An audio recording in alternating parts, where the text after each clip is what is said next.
Thinking about self-publishing and don't know where to start? Join the Spa Girls each week for 30 minutes of honest advice, tips and resources. I'm Trudy J and I'm here with Shah Barrett, Hello. Cheryl Phipps Hi there. and Wendy Valla. Hello. And this week we have an amazing guest, Helen. I'm not going to say your surname. Scheuerer. Yes. Scheuerer, I did write it. Oh, see, I did say it. Scheuerer. Who is an Aussie author living in Queenstown, which is in New Zealand. So we are super excited to have you here with us today, Helen. Shah's going to do a quick bio to tell our listeners all about you, and then we're going to dig right into the questions. Sounds good. Cool. Okay, so Helen Scheuerer is the YA fantasy author, which is exciting because I don't think we've actually spoken to a YA fantasy author like in depth before. Mm-hmm. So of best-selling novels The Heart of Mist, Reign of Mist and The War of Mist. These books are part of the action-packed trilogy The Oromir Chronicles. The series has been highly praised for its strong, flawed female characters, which I love that, and its action-packed plots. It has often been likened to Sarah J. Maas's Throne of Glass series and the epic girl power film Wonder Woman. Yay! Helen's love of writing and books led her to pursue a Bachelor of Creative Writing, majoring at the University of Wollongong. See, I got that one pronunciation right. And a Masters of Publishing at the University of Sydney. Now, a full-time author, Helen lives amidst the mountains in New Zealand and is constantly dreaming up new stories. So we're going to put the link to Helen's website in the show notes and everything else that she's done. But welcome, Helen. It's so nice to have you here. Thank you for joining us. Thank you so much for having me. Awesome. Okay, I'm going to dig in right away with the questions. No mucking around here in the spa today. Trying to pretend like we're on fire and we're on track.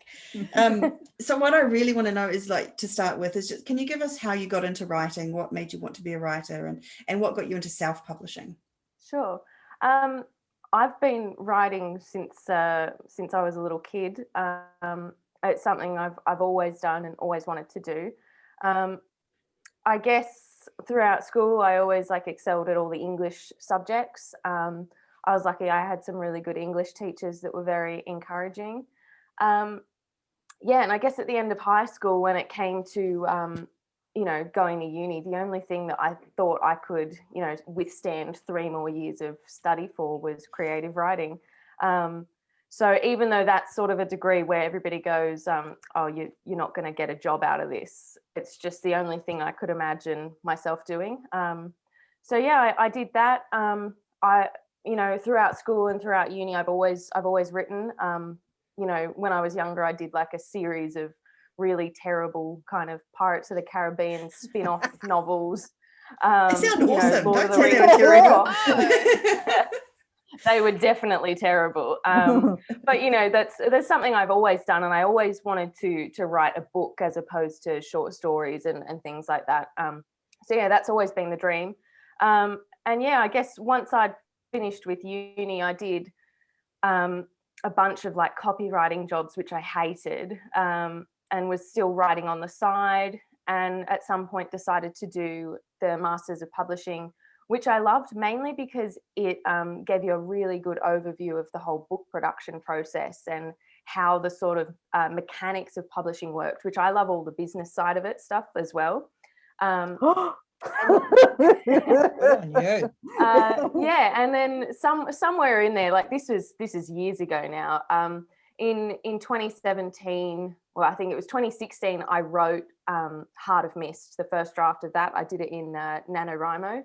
And I had some interest from some of the big five in that, because I was running a writing website prior to that. I was connected in the industry enough that I had people reading my blog and things, and that was partly due to doing a Masters of Publishing and going to networking events and stuff, and then also running this other website. I had prior to that, I had a literary fiction novel signed with a publisher in Melbourne, and that process was really eye-opening in terms of just how time-consuming it was, how inefficient the whole traditional publishing system was. and just how bad like the communication was between publisher and author. And so I basically wrote Heart of Mist to sort of have some sort of escape from that experience, because that was real soul sucking. And yeah, then basically after I'd written that, I had one or two people contacting me from the bigger publishers asking if they could read it and stuff. And I kind of went back and forth a few times with them and sort of said, you know, potentially, but how long is this going to take? Because I kind of had in the back of my mind already that I wanted to indie publish. And I think they said that it would take something like 8 weeks just to read the manuscript. And I just went, nah, that's too long. Like, I want to move forward in my career. And also in terms of the creative control and the control over your production schedule and all of that sort of thing, like indie, I think I just had this realization was the way to go for me. So yeah, in 2017, Heart of Mist came out in August. And then by the following January, I quit whatever jobs I was working at the time and went full time. Wow, that is an amazing story. Thank you. It's so cool. That is so cool. What made you choose fantasy? Like, what was drew you to that genre? I think so. When I did like my creative writing degree, we were very much geared towards like classics and literary fiction, and you know that was supposed to be the serious literature. And like, with obviously without intending to, that degree sort of told you that was the more valuable literature, and I was writing that, and that's why I had that contract with the Melbourne publisher. Because I was kind of just told, like, if you want to be taken seriously as a writer, particularly as a female writer, you know, literary fiction is the only way to do it. And then I think somewhere amidst all that, I started reading YA fantasy again, which, you know, I loved growing up. I mean, that's what inspired me to write all those terrible manuscripts when I was like 13. And yeah, I just fell back in love with the genre, and I had this sort of light bulb moment where I'm like, why aren't I writing what I love reading? And yeah, that's kind of then, you know, I had two girlfriends who were wanting to do NaNoWrimo, and I was like, well, I'm gonna give this a shot with YA fantasy. And so I did that, and you know, was able to write you know, a pretty clunky first draft in a month, but in a month all the same. And so yeah, I kind of realized that that's what I was meant to be doing. That's awesome. And was that in 2016 you said that you did the NaNoWrimo? Yeah, it must have been. Which is, if anybody hasn't heard of that, that is actually writing a book in a month. National Novel Writing Month. Yeah. So it took you, so for example, what did you do then? So did you edit it, and did you look into covers? How did you decide to move forward from there? I think, I can't remember the timings of things, but I'm sure somewhere in there I did Mark Dawson's self-publishing course 101. So that was a massive investment in myself. I mean, I don't know how familiar you are with it, but it's quite an expensive course to buy, but it's probably the most extensive one out there. And so I think in buying that, I sort of committed to the indie publishing path. And that's fantastic in that it gives you sort of this breakdown of the process. And I was lucky enough that I'd done the Masters of Publishing, so I knew the editorial stages. So I did NaNoWrimo, and the manuscript that produced was terrible. You know, you're hammering out words. Yes. For that particular book, I didn't outline, so I've learnt my lesson. Now I outline. But yeah, so I wrote it, drafted it, and then, you know, went through a self-edit, looking at the bigger picture stuff, like the plot, the characterization, making sure that, yeah, those bigger picture things were in the right place, and that the book started in the right place, and all of that stuff. And then I did a round of beta readings. So the two girls that I'd done NaNoWrimo with, I was lucky enough that they then agreed to beta read. And I also had a couple of girls from the Masters of Publishing that I did beta read as well. And that's incredibly lucky, because I've got two, you know, fellow authors reading it, but also two women who are in the industry who've done all the same editing courses that I've done. You know, and we have a very similar level understanding of the industry, if that makes sense. So yeah, I did that. When it was to the point where I couldn't really improve it anymore myself, then I started researching editors. I got sample edits from maybe 10 different editors before picking one that I really liked. And I also found out that she'd edited a few books that I'd read and really loved. So I had that sort of social proof as well. So I hired her. In previous work that I'd done, I'd worked with a cover designer for other publications who I thought was really talented. So I reached out to her and she agreed to do the covers for the Oromia Chronicles. And it just kind of went from there. After I typeset it myself, and this was before I knew about vellum. Potentially it was before vellum was really around. So kind of taught myself InDesign and gave myself a lot of headaches with that. But yeah, typeset it myself, formatted it myself, and then got a proofreader, did rounds of print proof copies and all of that stuff. And yeah, it was a massive learning curve and a massive undertaking at the time. But yeah, it all came together August 2017, and I had a book launch in a bookstore in Newtown in Sydney, and it hit number 1 on Amazon in a bunch of different categories. And yeah, it did. I can't even remember what my expectations were back then, but it exceeded them, whatever they were. Sounds like it. Yeah, I reckon. So that's the gist of the origin story, I guess. Yeah. So I want to that's awesome. I want to talk about your covers, and then I want to talk about what you did when you launched. So number 1 is the cover. So did you have an idea what you wanted, or did you just let your designer design it? Like, what did you?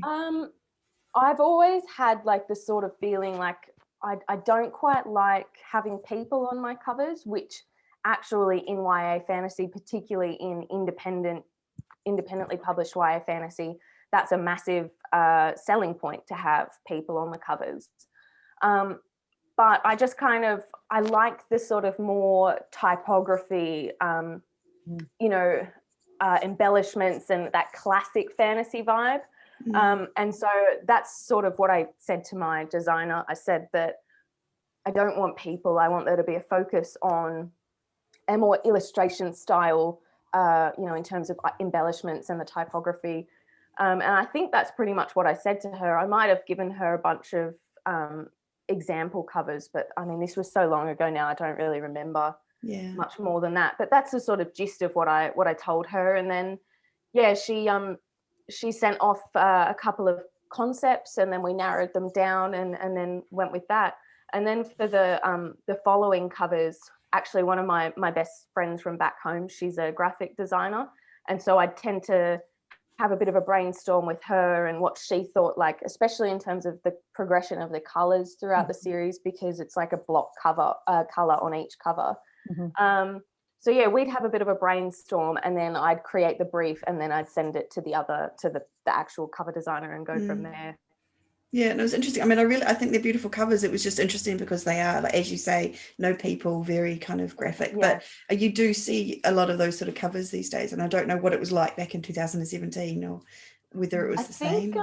I think like back then I wasn't necessarily looking at other indie authors as much as I do now. Like, I definitely wasn't as immersed in the industry as I am now. And I mean, this links to your question about like launching it. When I launched Heart of Mist, I was very much sort of styling the launch strategy to mirror a traditionally published book and that launch. And I was using traditionally published books as my comp titles, the traditionally published authors as comp authors.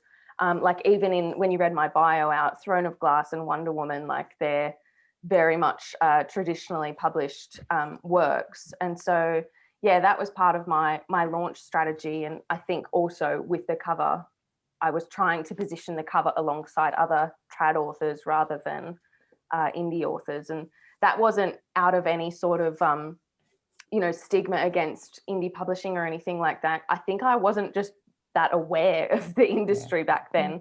And I hadn't read that many indie indie books to think, oh, this title is a comp title I had more read, especially having done, you know, creative writing and a master's of publishing.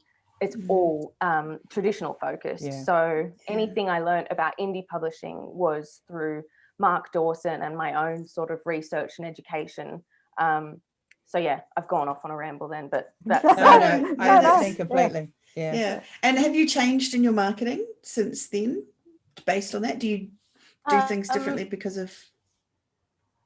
Potentially. So it's an interesting question, because the marketing I'm doing at the moment is for a series that isn't out yet. So I've got a book coming out in July, which is the first book in a brand new series.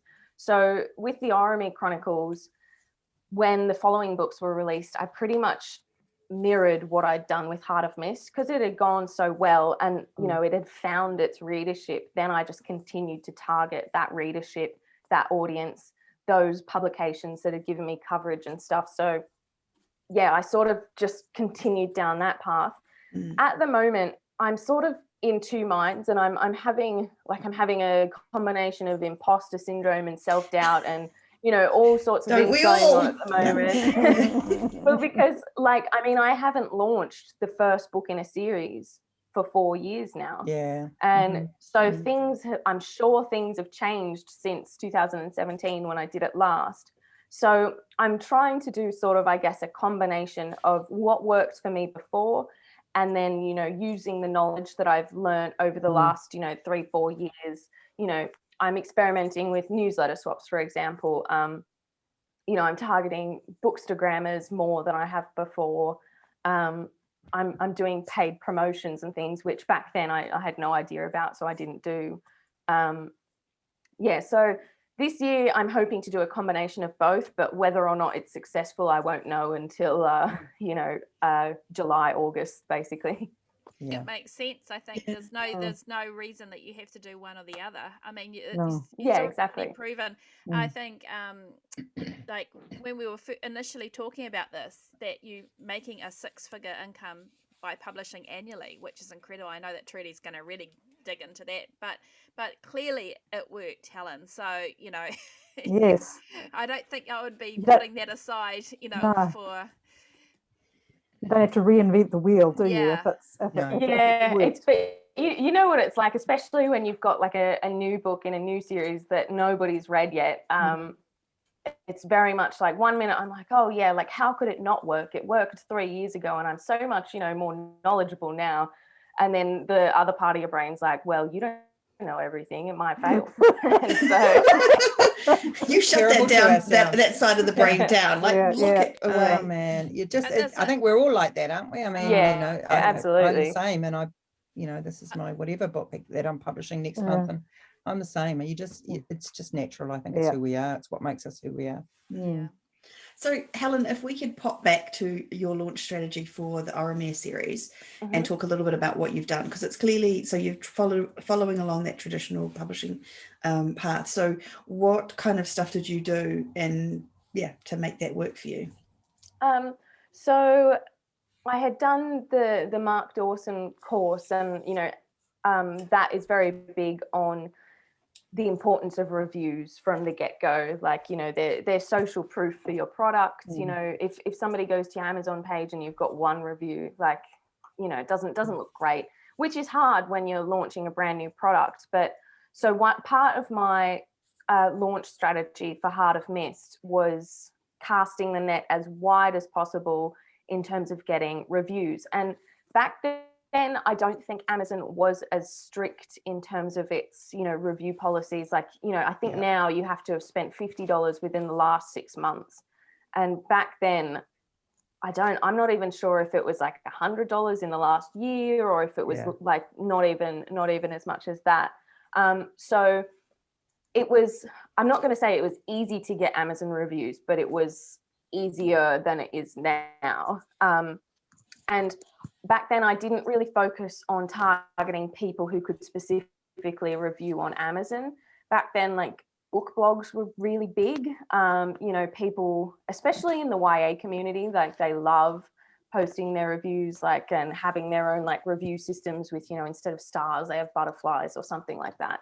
and they love, you know, creating their own graphics and, you know, pull out quotes and things. And so I did a really extensive campaign where I researched, you know, hundreds of book blog websites. And not only that, like I had a particular plugin on Chrome or extension, whatever it's called, where you can determine a site's domain authority. So like how far up in Google they get and stuff like that. So I kind of did this strategy where I had all these different book blogs, but I also prioritized them in terms of how high their DA was and all sorts of things like that. And then basically I sent out hundreds of emails where I said, my name's Helen, I'm publishing this book, and the book had a very professional like media kit that I'd created, you know, that had the cover, which was under embargo, like you couldn't share it, nobody had seen it yet.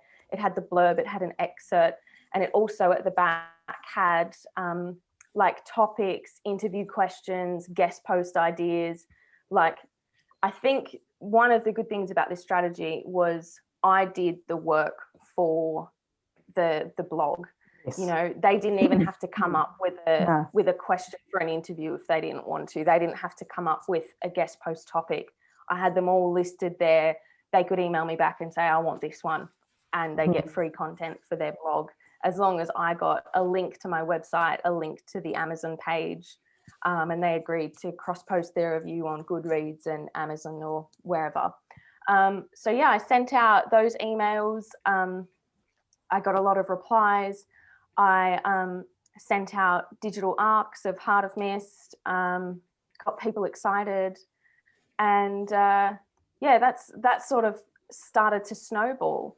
I think one of the other things is I wasn't overly obvious about the fact that the book was independently published, because that to me wasn't, you know, a selling point. I had paid a lot of money for the cover. I'd paid a lot of money for the editing. This was a professionally created product, and it was just as valuable and as valid as a traditionally published book. And so, you know, maybe it was sneaky, I don't know, but I didn't really profess that it was self-published. Like I even had an imprint set up, Tarlem Press. So that had its own website and, you know, its own bio and all sorts of things. So yeah, I think what worked in my favor back then, particularly because, you know, the stigmas against indie publishing were pretty strong back then. And, you know, there's, especially having come from a traditional publishing space in terms of where I'd gone to uni and all of that stuff, I was very aware of that.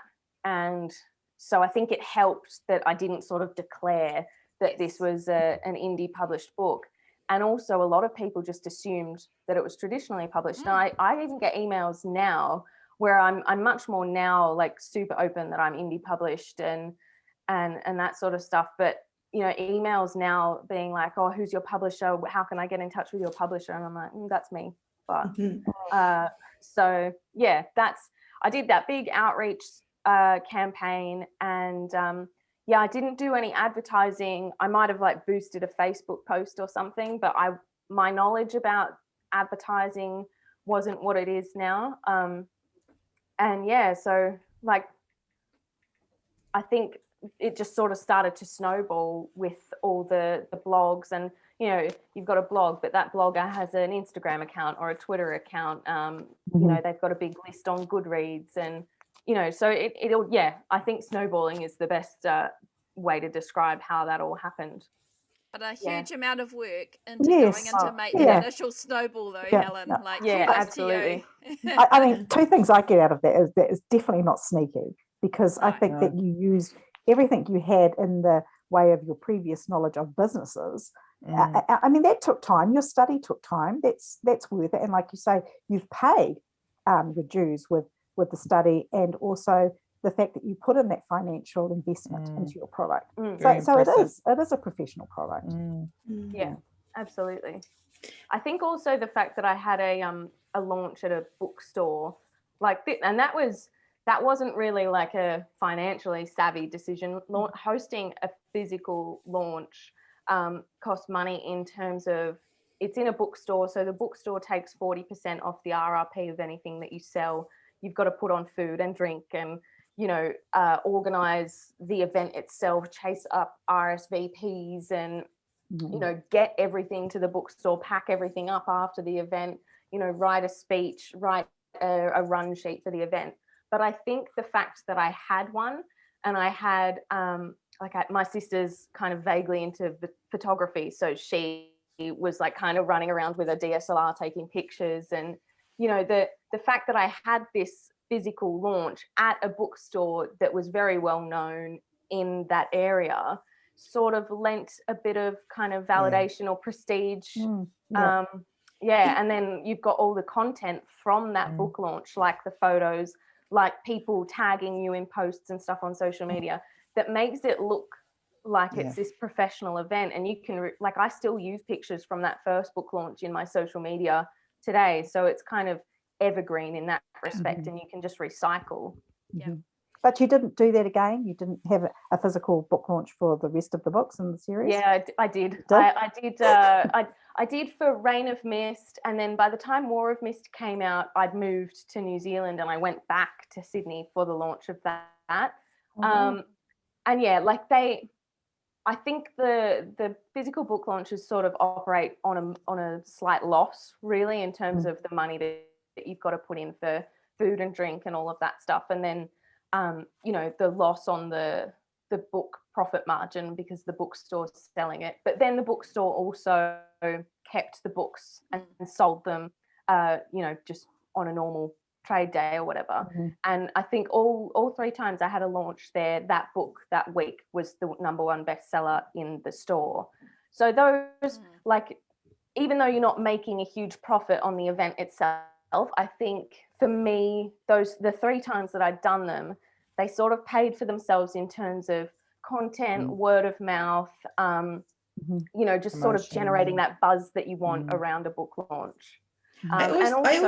I also think there must be something in terms of your mindset around that too. Like, that's what appeals to me about it. It's like, I've edited it professionally. I've got this amazing cover. I'm a professional author, and I'm going to have this amazing event to show how proud I am of my books and my, you know, exactly. like, And that's what I was going to say. Like, it's also a celebration of how much bloody work you've done. Exactly. And the fact that you get to be there surrounded by people who know how much work you've put in, or, you know, by the time I launched War of Mist, so when I launched the first one, Heart of Mist in 2017, and I think this is quite similar for a lot of authors, you know, that first one, you're surrounded by your friends and your family, and they're all like, oh my God, you're an author, you've published a book. By the time the third one came around, I looked around and there weren't nearly as many friends and family, but what had happened was it was bogged out by actual readers. And those are the people. Exactly. That's a massive thing. That's not just, grandma buying a book because, you know, that's a nice thing to do for your granddaughter. It's someone, you know, I had one reader travel from the Philippines to be there. I had people travel from Melbourne. So that was a big, sort of moment for me. You know, and you get to sign your books and, you know, dress up and have some champagne after a year or 2 of like working on something. So yeah, it's definitely, I think, despite that you might not make a big profit on a book launch, if you've got the time and the finance to do it, I think it does offer a whole bunch of other benefits that you can't really measure in terms of money. Definitely. Can solidify where that book's placing is in Amazon and push you forward, push those sales forward to give you a long tail. Yeah, exactly. The fact that you're publishing, it was 1 book a year, wasn't it? Around the 1 year annually, like 2017, 2018, 2019 for that series. Is that about right? And so, and then in 2020, I published a collection of short story prequels. So yeah, it was basically 1 a year, give or take. But with the work that you're doing to put that on and to do your outreach and all of that, you actually need that time. Like you couldn't be doing this every 3 months because Helen would be just a ball on the floor. You know, we wouldn't be speaking to her. She'd be jelly. Exactly. And you definitely around those times, like, I was incredibly burnt out. And I mean, the first Heart of Mist, I think I worked part-time as a social media coordinator, copywriter. So I was working 3 days a week in an office somewhere, and then writing and publishing Heart of Mist on the side of that. And then, so I was incredibly burnt out around launch time of Heart of Mist. And then even Reign of Mist and War of Mist, like I was a full-time author, and you're just as burnt out. Like I think potentially when you're a full-time author, you have just this voice in the back of your head that's saying, you can always do more, you can always do more, you're not working hard enough, sort of thing. So Ain't that the truth? voice. Ain't that the truth? That's an insidious voice. Yeah. You don't need a day off. Yeah. No. Yeah. Don't even think about sitting down. You're watching TV. Oh, you can answer some emails. Oh, you can do this while you do something else. Yeah. So did you have a newsletter? Do you do any of those other kinds of things? Do you have a Facebook group, that kind of or page? So one of the things that Mark Dawson's course is very like adamant about is having a newsletter. That was a big part of my strategy. So prior to Heart of Mist launching, I wrote a couple of prequel short stories that would then eventually go into Dawn of Mist, which I published in 2020. But yeah, so in order to gain subscribers, pretty much the only thing I did was I had social media accounts. So I have a Instagram, a Twitter, and a Facebook. I don't have a Facebook group. I found Facebook very hard to get followers on.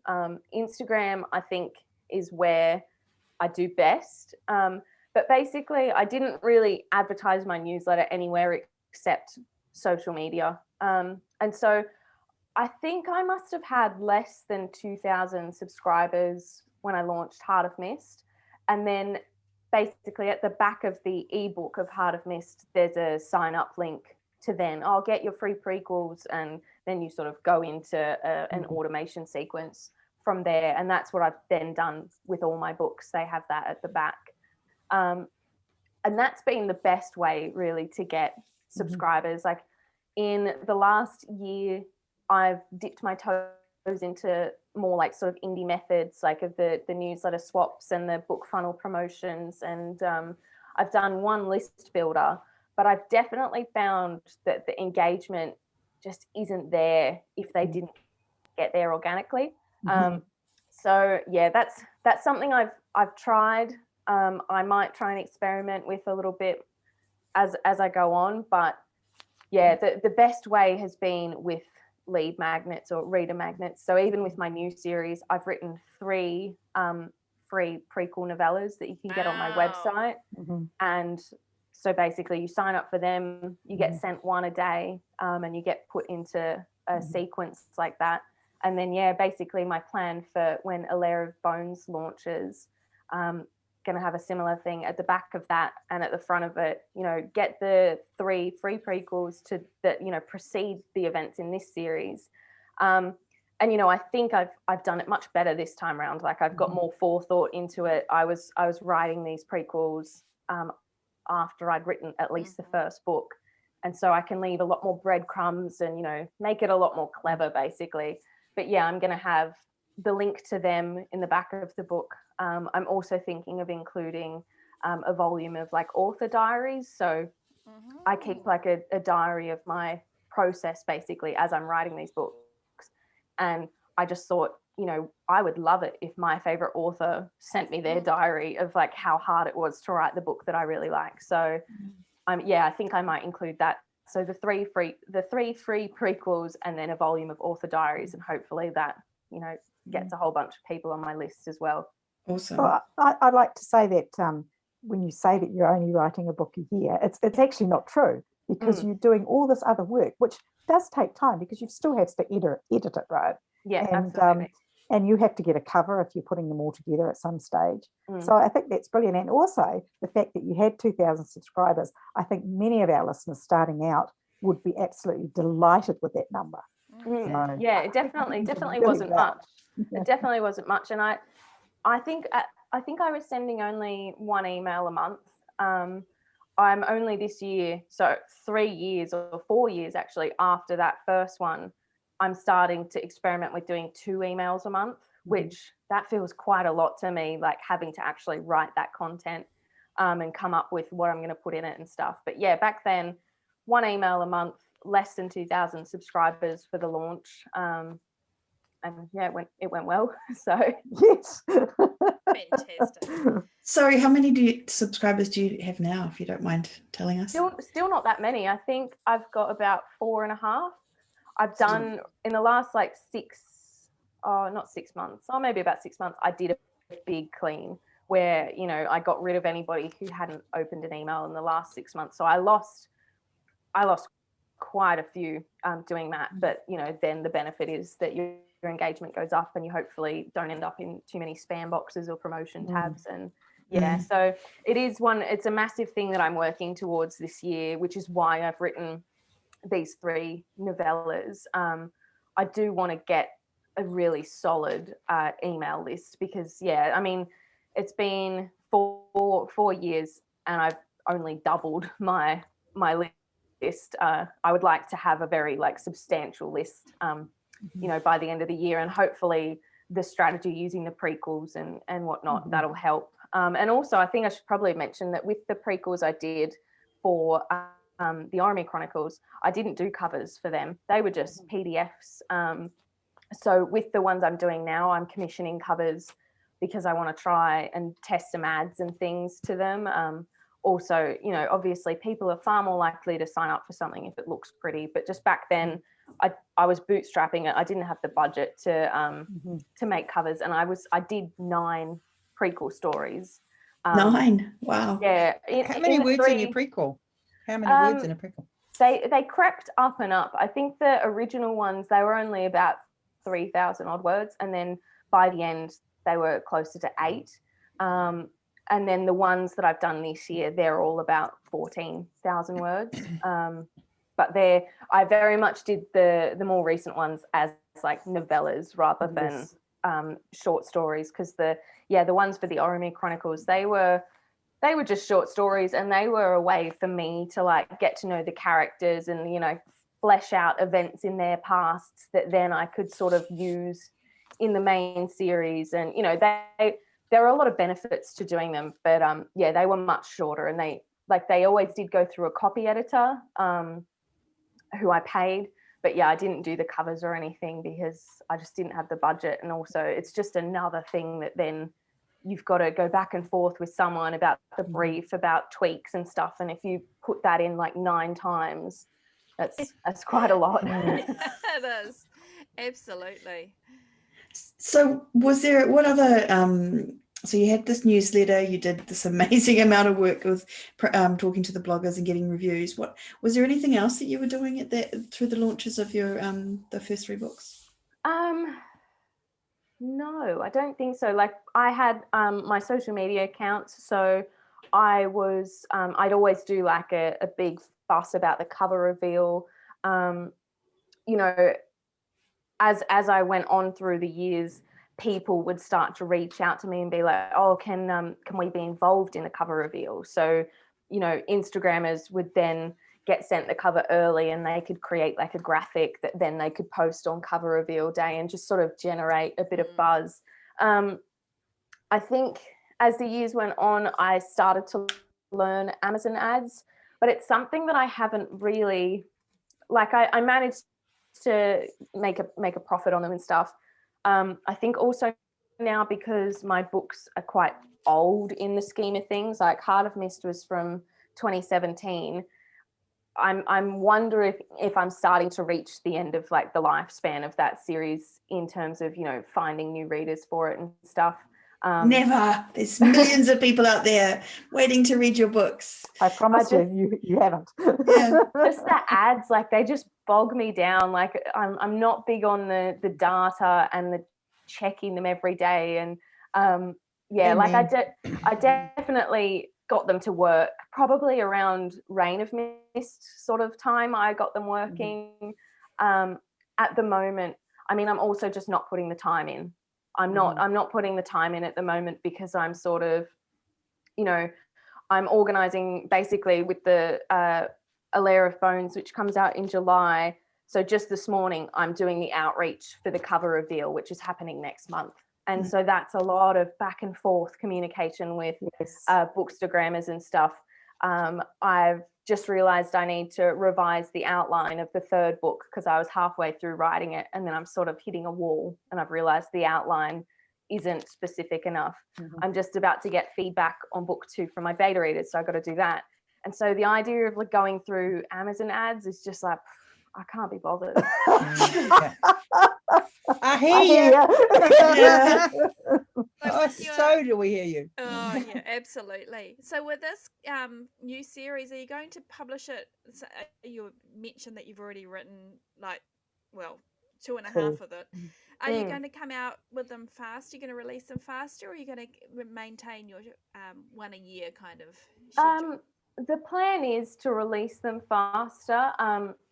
Basically, my strategy was, so last year I released Dawn of Mist, which is the collection of short stories. So I'd already written 9 of those as I was writing the first 3 in the Oromir Chronicles. And then I added another 7 to that, exclusive to the collection. So I published that, and to me, because it had spanned the course of the trilogy, like writing it, it took 3 odd years to write it, but it didn't feel like I'd written a book, like a full-length novel. I didn't have that fatigue at the end of Dawn of Mist. And so my strategy was publish that in April. Then in October, I published the omnibus, all 4 books all together, just ebook only. And in my mind, I was like, well, that's bought me a year.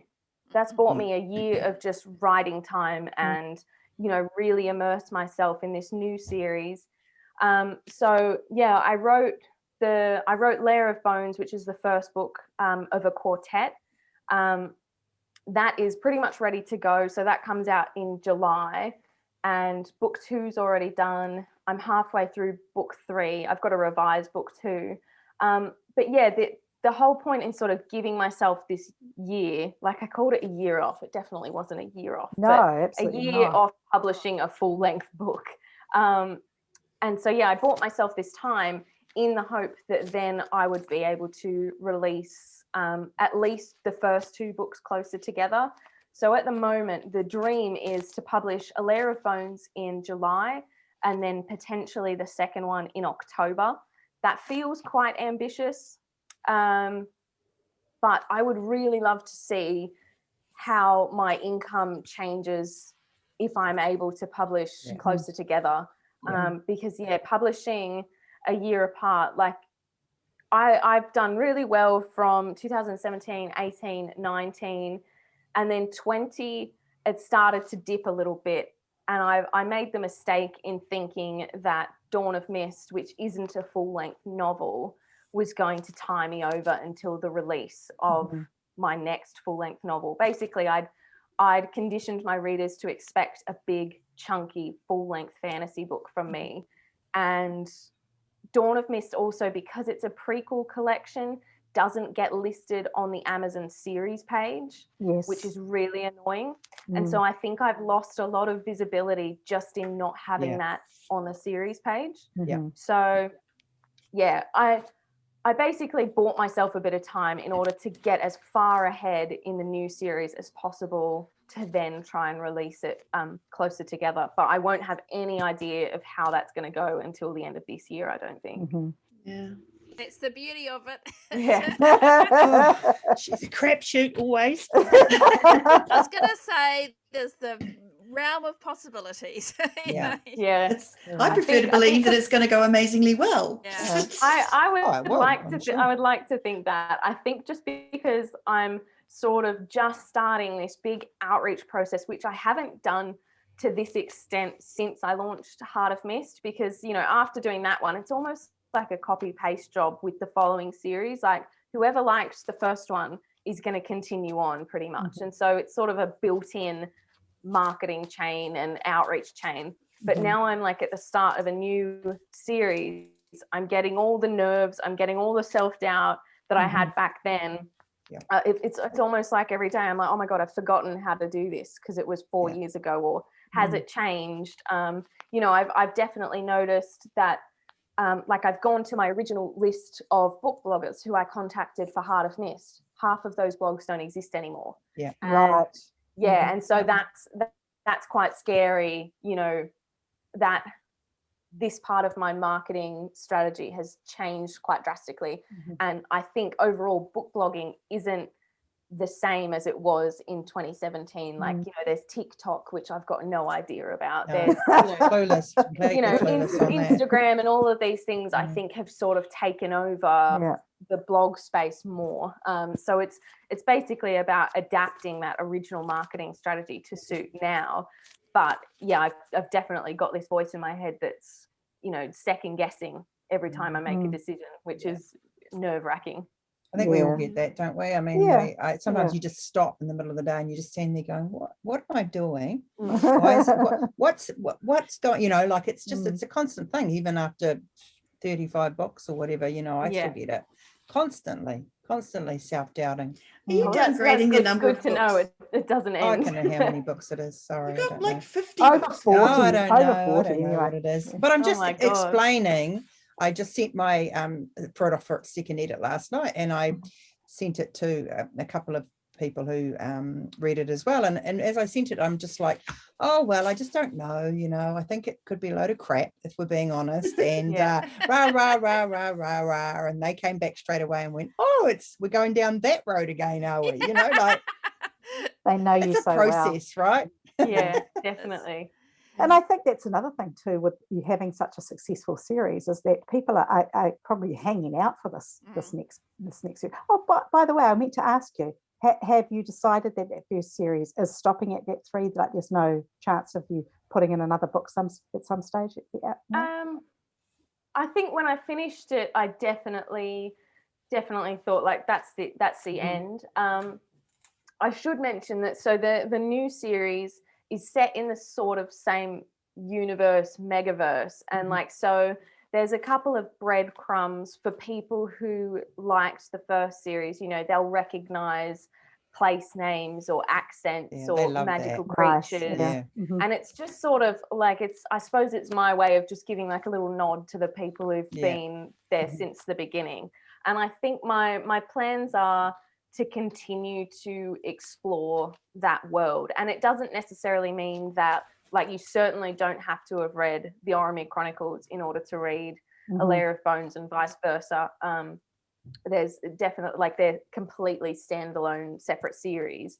But, you know, it's, especially with fantasy worlds, like, they're so extensive. You work so hard on the different magic systems, the different, you know, creatures and people and blah, blah, blah, that I've sort of, at least for this series and then the next series that's after this one, I've got a vague idea for what comes next. That'll probably be set in the same like megaverse as well.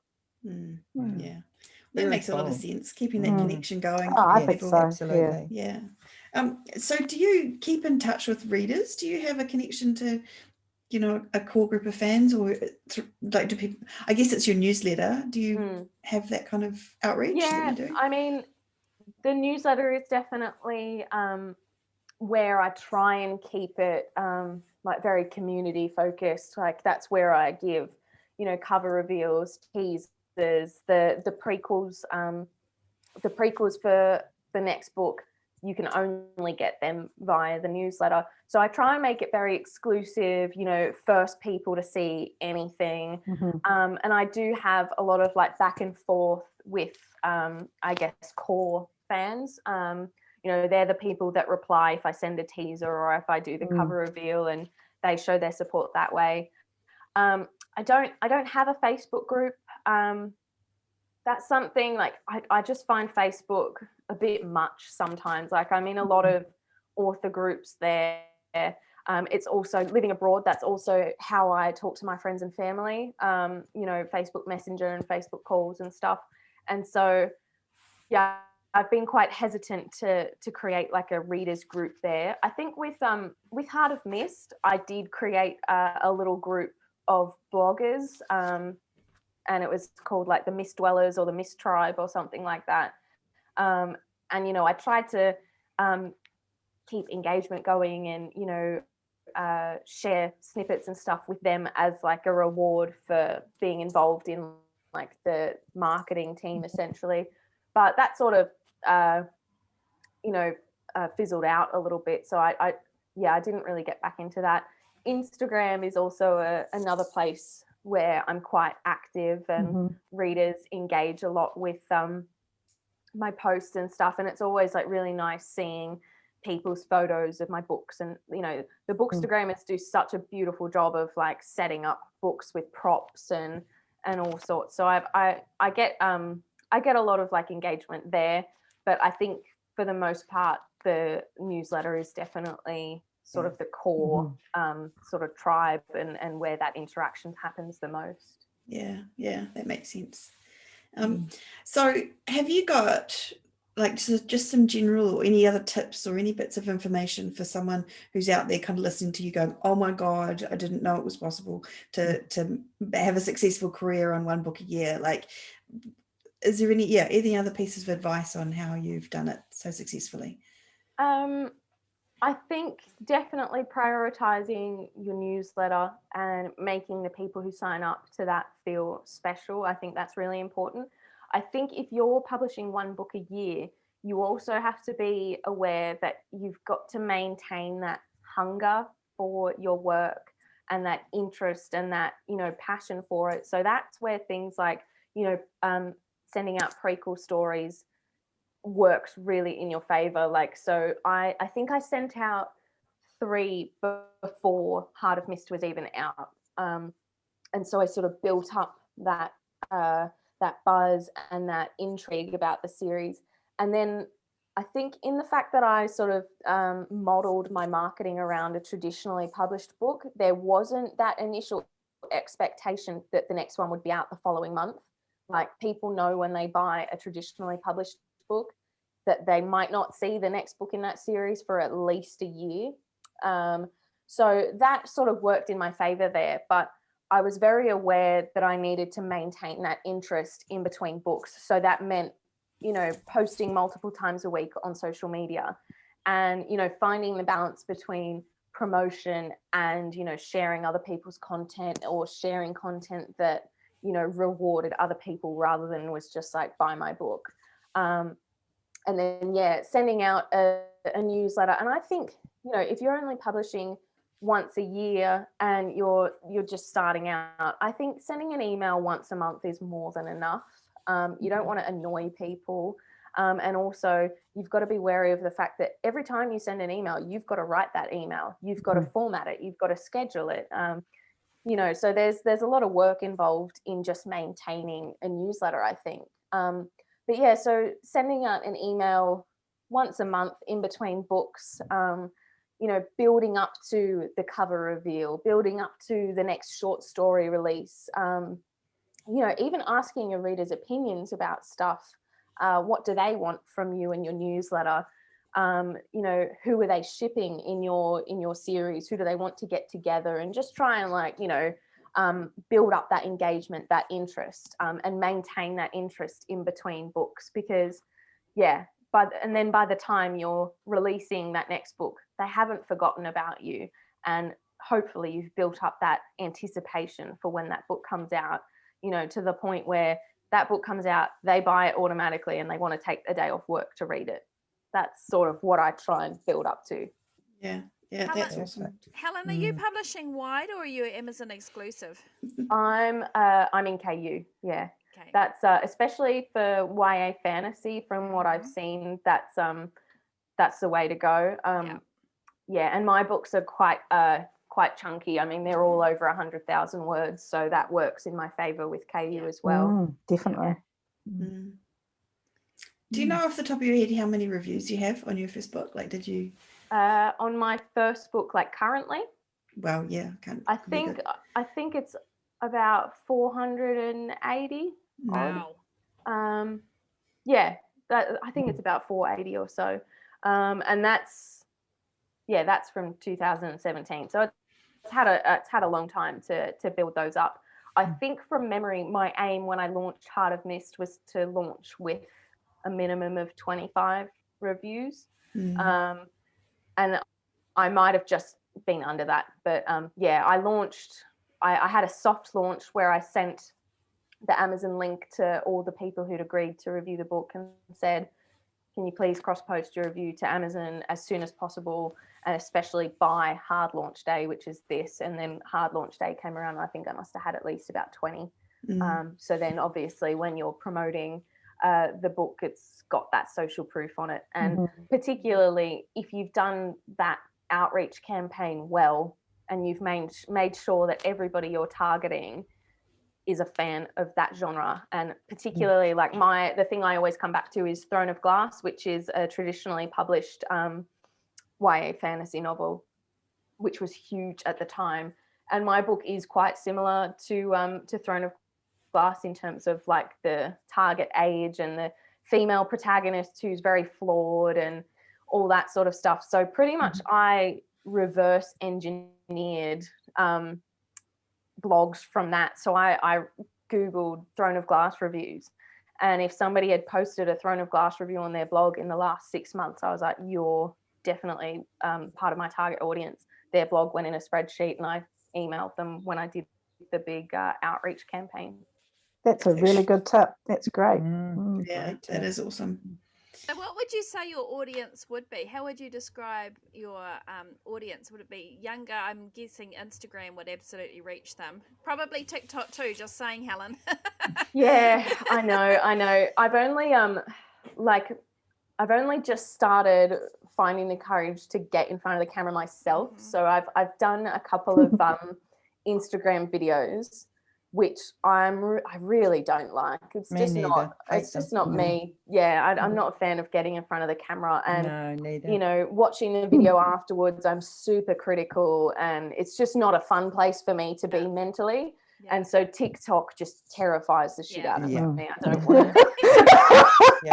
I don't want to borrow that. Yeah, exactly. So I know you're right. It probably is a fantastic place. And, you know, so Throne of Glass is by an author called Sarah J. Maas, and she's just released a new book, A Court of Silver Flames, and that is all over TikTok and Instagram at the moment. It's all I see.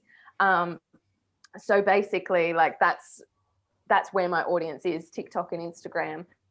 But yeah, I would say in terms of like a kind of reader profile, I say YA, but I've been getting so many emails lately from people in their 60s and 70s who are reading these books and, you know, identifying with the characters. I think Oromir Chronicles in particular is maybe a bit of a broader audience because it's a 4-person point of view narrative, and they're not all young adults. So the main protagonist, I think, is 19, but then there's like a mid-30-year-old dude. There's a 20-year-old you know, head of a female warrior society, and then there's an 8-year-old boy as well, and they're sort of all interwoven and all the threads sort of come together. But yeah, I guess my ideal reader is anybody 14 up. I mean, definitely mainly women, and that's because my books are very much female focused. There's all the main protagonist is always a woman, and she's flawed. I try to make sure that, you know, there's not this perfect character who's beautiful and feminine, but also tough, and also can wield a sword, and also can bake a cake. And, you know, that's just not really my cup of tea. So, you know, that I try and make my female characters as complicated as possible. Like, they've all got their own issues. They make mistakes over and over again throughout the books. So yeah, any person who likes stories like that, and they're very much action packed and fast paced. I hope anyway. Yeah, and I very much want my books to be addictive. So that's sort of where I'm going with that. Yeah, I've gone off on a tangent now. It's still great information. I love that. I mean, we all want our books to be addictive, but that's of course, that's a really great kind of thing to have in your kind of, I don't know, your aims, your goals. Yeah. Well, I think we're coming up for the hour now, Toodles. Yeah. Yeah. No, any other questions that anyone has? No, I think I that's think great. she's covered it all. Huge amount of Okay. information. Yes, it's Certainly awesome. wish you all the success with this new series as Yeah. well. absolutely. It's going to do great. It's going to be Gonna awesome. do I bloody awesome. hope so. I'm just going to be waiting to see you on TikTok now. So, so Helen, where can people find you if they want to go and buy all your books? Well, the best place would probably be my my website, which is just www.helenscheuerer.com. I can give you guys a link because that last name, as you know, is a little bit problematic. Yeah, so on my website, there's all the information about where you can buy my books. I mean, it's mainly on Amazon anyway. But my website is also where you can get free prequel novellas and such if that's something that you're after.